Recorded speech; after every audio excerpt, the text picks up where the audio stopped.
Puluhan warga Kota Padang bersama TNI, Polri, dan pemangku adat yang tergabung dalam Lembaga Kerapatan Adat Minangkabau, Sumatera Barat menggelar kegiatan memasak rendang secara massal yang dilaksanakan di halaman kantor LKAM Sumbar.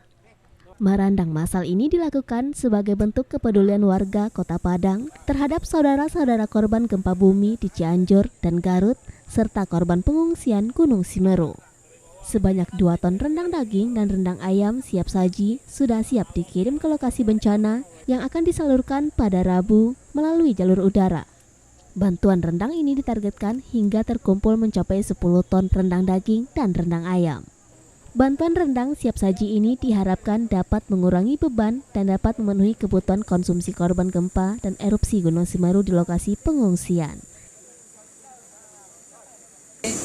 Masyarakat Minangkabau di kantor Lembaga Kerapatan Adat Alam Minangkabau ini mengadakan merendang bersama untuk masyarakat kita yang kena bencana di Cianjur.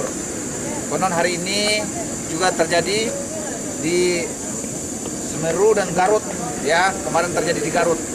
Dari itu kita tidak akan berhenti ini mengirim rendang.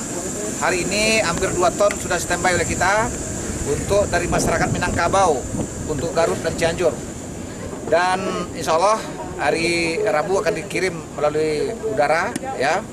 Semoga saja ini menjadi tawas dingin untuk masyarakat Garut. Dari Padang, Sumatera Barat, Budi Sunandar, iNews melaporkan.